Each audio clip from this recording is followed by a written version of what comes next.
नमस्कार दोस्तों, स्वागत है आपका फिर से आपके YouTube चैनल जिसका नाम है जीकेपुर के अंदर। तो आज हम हरियाणा का एक नया टॉपिक लेके आए हैं, जो आपका टॉपिक रहेगा हरियाणा के राष्ट्रीय अभ्यारण्य। हरियाणा के जो राष्ट्रीय अभ्यारण्य है इसको हम बिल्कुल डिटेल से, ऐसा कोई क्वेश्चन नहीं रहने वाला भाई जो आपका पूछा ना गया हो या फिर पूछा ना जा सकता हो, तो वो हर एक क्वेश्चन हम इसमें लेके चलेंगे। एक छोटी सी ट्रिक से हम राष्ट्रीय अभियान याद भी कर सकते हैं, वो भी देखेंगे।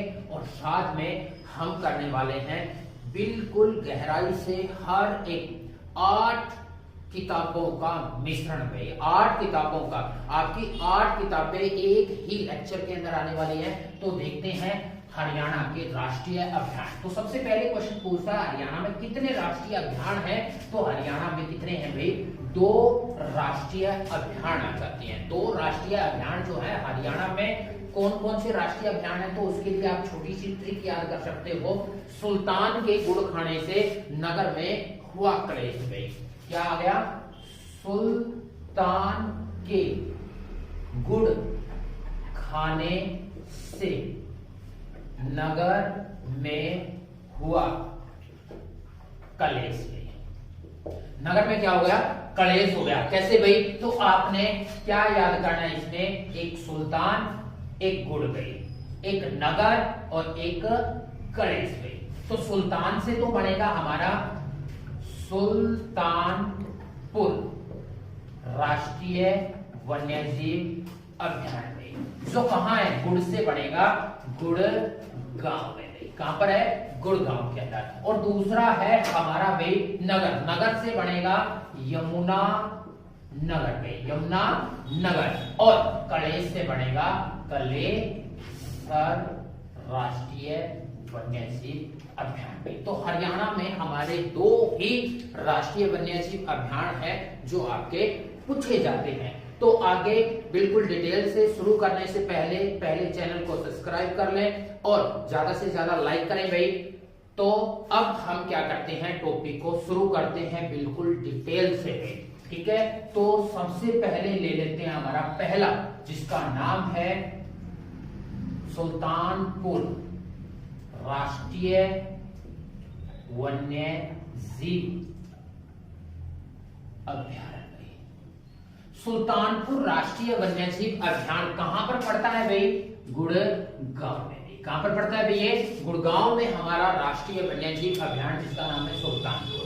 पहला क्वेश्चन पूछा जाएगा कि इसकी स्थापना में, इसकी जो स्थापना हुई है सन 1971 में भाई। सन 1971 में इसकी स्थापना हुई। और इसकी खोज किसके द्वारा की गई है? तो इसकी जो खोज की गई है पीटर जैक्सन के द्वारा। पीटर जैक्सन ने इसकी क्या की है? खोज की है भाई। इसके बाद अगला क्वेश्चन पूछा जाता है कि इसका नाम किसके नाम पर पड़ा है? तो इस अभ्यारण्य का नाम भाई, इस अभ्यारण्य का नाम चौहान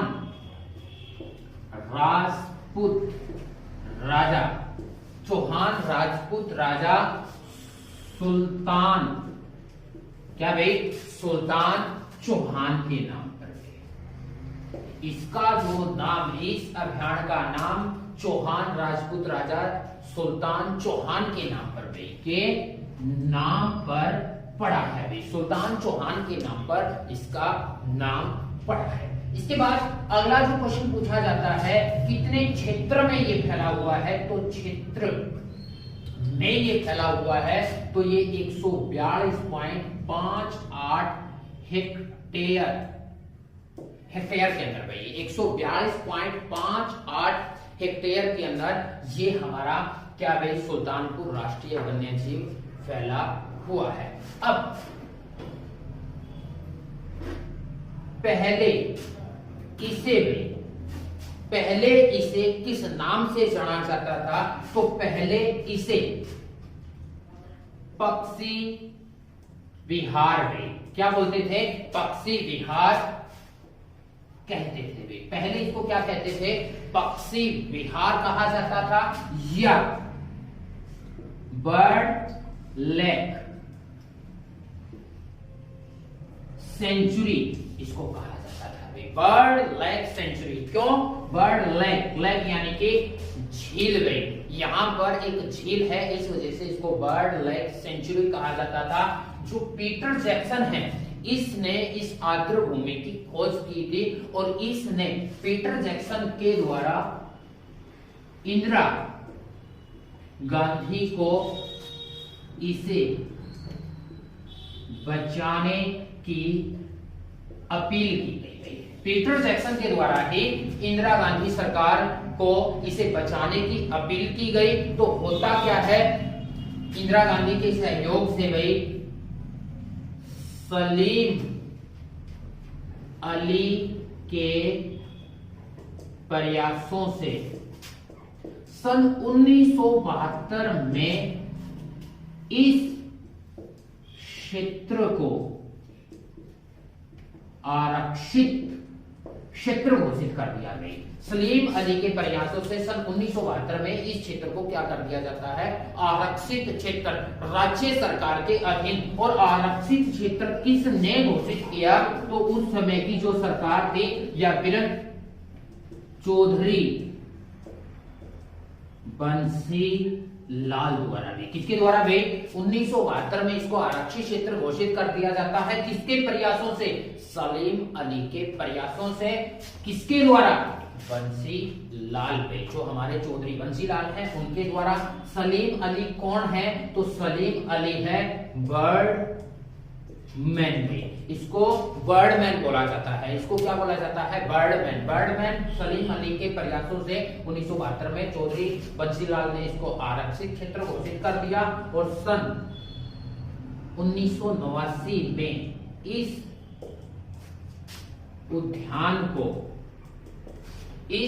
उद्यान को राष्ट्रीय पार्क घोषित किया गया। भी क्या कर दिया गया? राष्ट्रीय पार्क, यानी कि इसको राष्ट्रीय अभ्यारण्य का दर्जा जो मिला तो वो सन 1989 में भी। कब मिला भाई? 1989 में इसको राष्ट्रीय पार्क का दर्जा दे दिया जाता है। राष्ट्रीय पार्क का दर्जा इसको दे दिया जाता है। अब इसमें जो क्वेश्चन पूछे जाते हैं वो क्या पूछे जाते हैं कि जो राष्ट्रीय वन्यजीव अभ्यारण्य है, जो राष्ट्रीय हमारा वन्यजीव अभ्यारण्य है, ये इसे भाई पक्षियों का स्वर्ग कहते हैं। भी इसको क्या बोलते हैं? पक्षियों का स्वर्ग किसको कहा जाता है? तो सुल्तानपुर राष्ट्रीय वन्यजीव अभ्यारण्य को। और ऐसे ही क्वेश्चन और पूछा जाता है, मछियारों का स्वर्ग किसको बोला जाता है? तो मछियारों का अगर स्वर्ग पूछ लिया जाए तो हटनीकुंड बैराज जो यमुना नदी पर बनी हुई है उसको हम मछियारों का स्वर्ग बोलते हैं।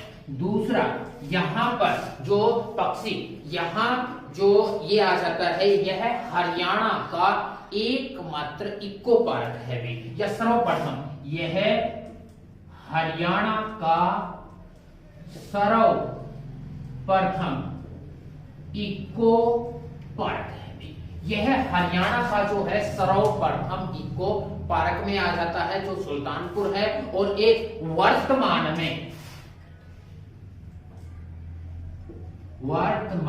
में इस अभ्यारण्य को डॉक्टर सलीम अली पक्षी विहार भी कहते हैं।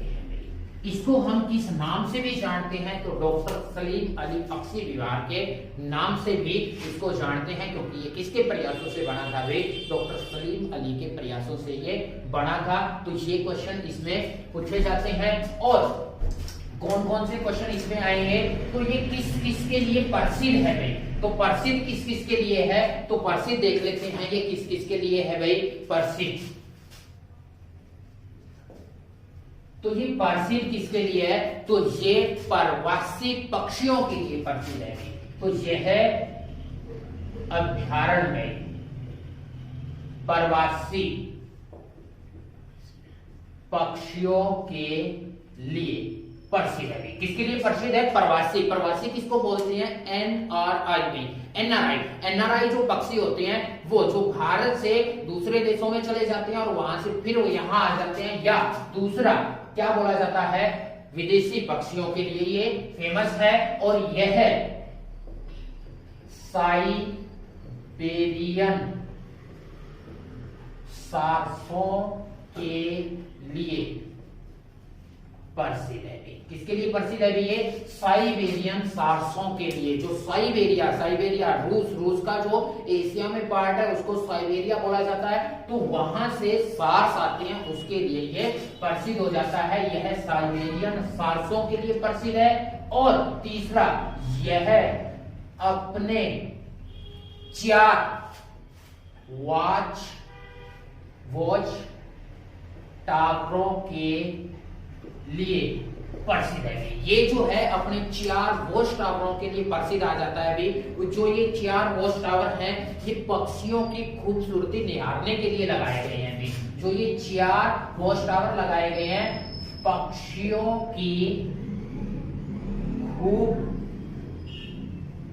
खूबसूरती निहारने के लिए ये लगाए गए हैं। ये इसके लिए क्या हो जाता है? फेमस हो जाता है। और चौथा, यह एक लाइब्रेरी के लिए भी फेमस है। और यहां पर सलीम अली की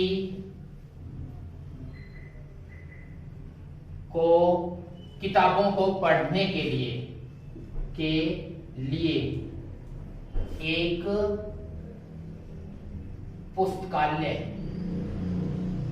पुस्तकालय बनाया गया है। यहाँ पर सलीम अली की किताबों को पढ़ने के लिए एक पुस्तकालय बनाया गया, उसके लिए ये क्या है? फेमस है। तो ये बनता है हमारा सुल्तानपुर राष्ट्रीय वन्यजीव अभ्यारण्य, जो गुड़गांव के अंदर पड़ता है, उससे संबंधित क्वेश्चन। भाई उससे संबंधित जितने भी क्वेश्चन है वो सारे के सारे किसमें आ जाएंगे? इसी के अंदर आ जाते हैं जो आपके पूछे जाते हैं। ठीक है। अब दूसरा हमारा क्या है? कलेसर राष्ट्रीय वन्यजीव अभ्यारण्य। जो कलेसर राष्ट्रीय वन्यजीव अभ्यारण्य है कहां पर? यमुना नगर में। कहां पर भाई?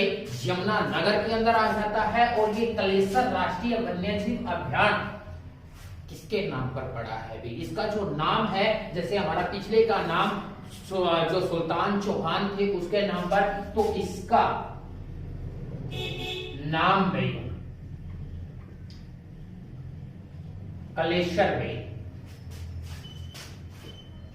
कलेसर शिव मंदिर के नाम पर पड़ा है।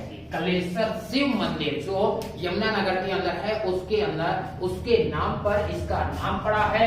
क्वेश्चन पूछा जाता है क्षेत्रफल में, जो इसका क्षेत्र है ये कितने क्षेत्र में फैला हुआ है? तो ये हमारा 4682.32 में 4682.32 हेक्टेयर में फैला हुआ है। कितने हेक्टेयर में फैला हुआ है? 4682.32 हेक्टेयर के अंदर। तो ये क्या आ जाता है? हरियाणा का सबसे बड़ा राष्ट्रीय वन्यजीव अभ्यारण्य। क्या जाता है? राष्ट्रीय वन्यजीव अभ्यारण्य। हरियाणा का जो सबसे बड़ा राष्ट्रीय वन्यजीव अभ्यारण्य है वो कौन सा आ जाएगा? तो वो हमारा कलेसर राष्ट्रीय वन्यजीव अभ्यारण्य आ जाता है।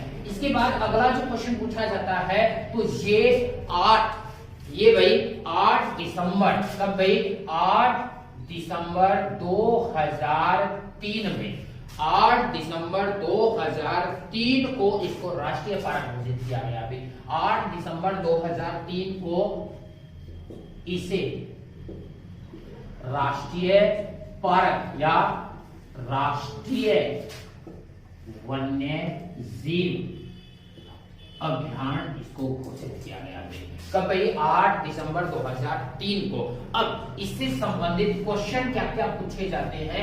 क्वेश्चन जो पूछे जाते हैं भाई वो इसके प्रसिद्धि से संबंधित है। किससे संबंधित है? हाँ, पहले जो एक्स्ट्रा क्वेश्चन बनते हैं वो देख लेते हैं, प्रसिद्धि को करेंगे बाद में। तो इसकी सीमा में, इसकी जो बाउंड्री है 3 राज्यों से लगती है। कितने राज्यों से लगती है?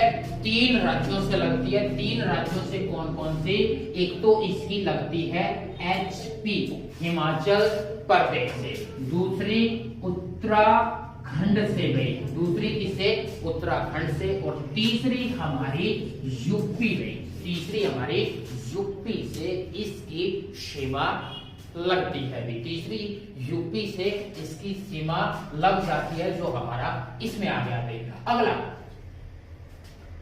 इस अभयारण्य में, इस अभयारण्य में क्या है? एक हाथी पुनर्स्थापना में, क्या है? हाथी पुनर्स्थापना या पुनर्वास बोल देते हैं, पुनर्वास। एक हाथी पुनर्वास अनुसंधान केंद्र है। इसमें, इस अभयारण्य में एक हाथी पुनर्वास अनुसंधान केंद्र आ जाता है, जिसका नाम, इसका नाम है। तो इसका नाम क्या रखा गया है वो? और हाथी पुनर्वास केंद्र कहां पर है? तो बन संतोर में, बन संतोर नामक स्थान पर है। बन संतोर, जो कलेसर जंगल के अंदर बन संतोर नामक स्थान है, वहीं पर क्या आ जाता है? एक हाथी पुनर्वास अनुसंधान केंद्र में। और इसको हम किसके नाम से? तो इसे हम सुरेंद्र सिंह भाई, किसके नाम से? सुरेंद्र सिंह हाथी पुनर्वास में, क्या बोलते हैं?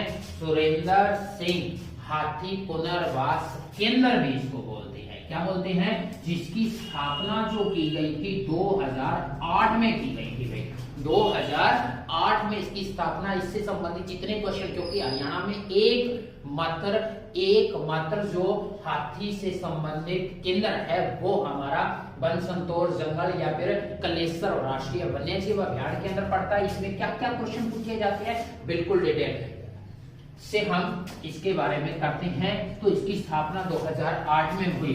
2008 में घरौंडा से गई 2 मादा हाथी गई, मादा हाथी जो बिना परमिशन के रखे गए थे, उनको जब्त करके यहां पर लाया गया। 2008 में घरौंडा से 2 मादा हाथियों को यहां लाया गया। 2 मादा हाथियों को यहां लाया गया भाई, जो हमारे जिनके नाम आ जाते हैं भाई। एक का नाम था लक्ष्मी और एक का नाम था चंचल भाई। एक का नाम तो था लक्ष्मी और दूसरी का नाम क्या था? चंचल भाई। 2 मादा हाथियों को लाया गया। फिर क्या होता है? कुछ समय बाद हुआ क्या भाई कि सिरसा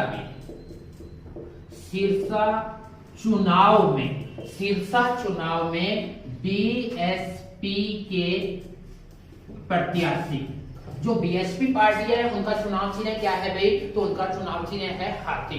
तो वो सिरसा चुनाव में बीएसपी के प्रत्याशी बिना परमिशन का हाथी भाई, जो बिना परमिशन के हाथी के साथ जुलूस निकाल रहे थे, तो वहां से एक हाथी को और क्या किया गया? अगवा किया गया, यानी कि पकड़ा गया भाई। तो सिरसा उपचुनाव से बीएसपी के प्रत्याशी बिना परमिशन के हाथी का जुलूस निकाल रहे थे, वहां से एक और हाथी भाई, एक और हाथी क्या किया गया, जब्त किया गया, जिसका नाम था लिली भाई। क्या नाम था, लिली। और दिल्ली से और एक मादा हाथी आई। अब जो है हाथी पुनर्वास में टोटल 4 हाथी हैं। टोटल कितने हाथी हैं, 4 हाथी हैं। यहाँ इनकी संख्या बढ़ क्यों नहीं रही है, क्योंकि यहाँ पर कोई भी नर हाथी नहीं है, मादा हाथी नहीं है, इस वजह से यहाँ पर 4 ही है। हरियाणा में अगर पूछे तो हाथियों की संख्या कितनी है, तो 5 है भाई, 4। सबसे ज्यादा जो हाथी आ जाएंगे वो आपके यमुना नगर में आ जाती हैं। यमुना नगर में 4 हैं और एक जो है वो कुरुक्षेत्र के अंदर आ जाता है। बाकी कहीं पर भी आपको हाथी नहीं मिलेंगे। तो इस अभियान में हाथी पुनर्वास केंद्र आ जाता है, जो वन संतोष जंगल में। और एक क्वेश्चन और आ जाता है, वो क्या आ जाता है भाई, तो वो आएगा कि इस जंगल में या इस राष्ट्रीय अभियान में यमुना नदी हरियाणा में प्रवेश करती है। तो इस राष्ट्रीय वन्यजीव अभयारण्य में यमुना नदी हरियाणा में प्रवेश करती है। तो पीछे इसी क्वेश्चन भी पूछा गया था कि कौन से जंगल में हरियाणा नदी प्रवेश, ये यमुना नदी प्रवेश करती है, तो कलेसर जंगल या कलेसर राष्ट्रीय वन्यजीव अभयारण्य में हरियाणा के अंदर यमुना नदी प्रवेश करती है। अब इसमें जो इंपॉर्टेंट या फिर ये प्रसिद्ध किसके लिए है, तो ये प्रसिद्ध देख लेते हैं किस किसके लिए ये प्रसिद्ध है। तो पहला प्रसिद्ध है, तो पहला ये प्रसिद्ध है किसके लिए, तो ये लाल जंगली मुर्गे के लिए भाई। किसके लिए, लाल जंगली मुर्गे के लिए फेमस है। किसके लिए फेमस है, लाल जंगली मुर्गे के लिए ये फेमस है। दूसरा हमारा किसके लिए ये फेमस है, तो दूसरा हमारा ये किसके लिए भाई, तो ये है धब्बेदार जंगनुमा बिल्ली भाई। धब्बेदार जंगनुमा बिल्ली के लिए, जो टाइगर जैसी बिल्ली है उनके लिए, बिल्ली हो जाती है छोटी तो टाइगर जैसी बिल्ली, जो हमारी धब्बेदार जंगनुमा बिल्ली है उसके लिए। तीसरा ये किसके लिए फेमस है भाई, तीसरा ये फेमस आ जाता है भौंकने वाली हिरण के लिए भाई। किसके लिए, भौंकने वाली हिरण के लिए भाई। भौंकने वाली हिरण यहाँ पर पाई जाती है, इसलिए ये प्रसिद्ध है। और चौथा जो आ जाता है, चौथा साड़ व खेर के वृक्षों के लिए साड़ व खेर के वृक्षों के लिए ये प्रसिद्ध आ जाता है, जो हमारा क्या है ये। और क्वेश्चन पूछा जाता है साड़ का जो वन है हरियाणा में सबसे ज्यादा कहां पर पाए जाते हैं, तो वो कहां पर पाए जाएंगे, यमुना नगर में। साड़ के यमुना नगर में पाइन और पैसे पंचकुला, पाइन के जो वन है वो सबसे ज्यादा कहां पर पाए जाते हैं, पंचकुला के अंदर। और जो ये खैर के वृक्ष है, खैर के वृक्षों से क्या बनाया जाता है, तो इस अभ्यारण्य में पाए जाने वाले खेर के वृक्षों से, किसके वृक्षों से, खेर के वृक्षों से पान का कत्था है, क्या बनाया जाता है, पान का कत्था बनाया जाता है, जो खेर के वृक्षों से बनता है। तो ये हमारा एक छोटा सा, जिसमें सिर्फ 2 राष्ट्रीय अभियान हमने किए हैं भाई, तो वो हमने इसके अंदर लिए हैं। ऐसे ही बिल्कुल डिटेल से टॉपिक पाने के लिए चैनल को सब्सक्राइब कर लें। हरियाणा की जितने भी एग्जाम है इससे बाहर नहीं होने वाला है। इस चीज के लिए हम आपके लिए बहुत ज्यादा प्रयास कर रहे हैं भाई। तो कृपा करके चैनल को सब्सक्राइब करें और लाइक करें, ज्यादा से ज्यादा शेयर करें, ताकि आप तक और आपके ऐसे ही दोस्त जो तैयारियां कर रहे हैं उन तक वीडियो पहुंचती रहे। तो आज के लिए इतना ही। जय भारत, जय हिंदुस्तान।